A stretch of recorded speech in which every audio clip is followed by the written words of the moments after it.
swear this is probably the last time I'm talking about lenses in the Isco family. The baby Iscorama or Iscomorphot 8/1.5 is a tiny lens that will give you single focus and work pretty well with smaller sensors. It delivers a dreamy look, and I'd say it's only sharp past f5.6 on the taking lens.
Remember when I talked about this lens and called it Iscomorphot 8/1.5?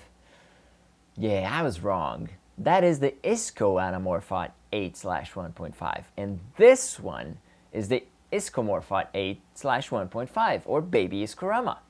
This tiny lens weighs 170 grams, which is less than half a pound, and it's one of the most desired baby anamorphics, trailing right after the baby Bolex and the baby Hypergoner. As an official member of the Iscorama family, the baby Iscorama has 1.5 times stretch, and it is single focus, meaning that all you have to do is set your taking lens to infinity and do all of your focusing work on the Iscomorphot. Its minimum focus is at half a meter or 1.7 feet, and that is much better than its bigger brothers. It also means that you're pretty much done without diopters.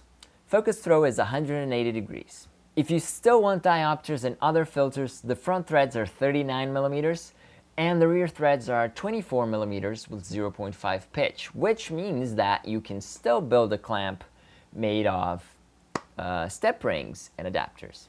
Unlike its bigger brothers though, this baby Iscorama doesn't have an alignment feature. It only has this little red triangle on the top, which means that that's the main axis of the lens and that triangle should be pointing up. So I'd still suggest you get a Rapido clamp for alignment. When it comes to availability and prices, this one comes in waves, with either a lot of them selling everywhere or none at all to be found.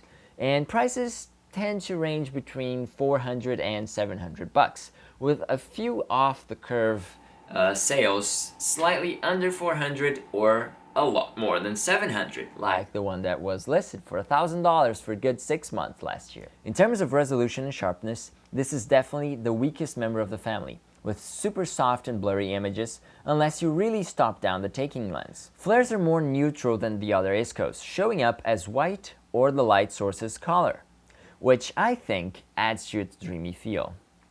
When it comes to vignetting, I was surprised of how wide I could go. With Super 35 crop, I was almost fine at 35mm with slight dark edges and definitely clear at 40mm, which goes in line with any of the big boy Iscoramas. 50 was overkill, but it's here anyway. Single focus is always a pleasure to play with, and after all, I was able to squeeze some images that are not completely dreamy, like what I got out of the Delrama or the Vistascopes. So yes, I think this adapter is a great adapter, especially if you're using smaller sensor cameras and you're not being stupid like me. If you got a GH5 or the GH5S, I think that's a great lens and it's worth the investment. Plus, it's a fraction of the price of an Iscorama. If you enjoyed this video, be sure to hit the like button and subscribe to the channel. Shoot in the comments any questions you might have, and if you need more of these videos in your life and more anamorphic content in general, make a pledge to my cause on Patreon. Making these videos takes an immense amount of time and effort, so all help is greatly appreciated. I'm Chit Fedungs, and I'm out.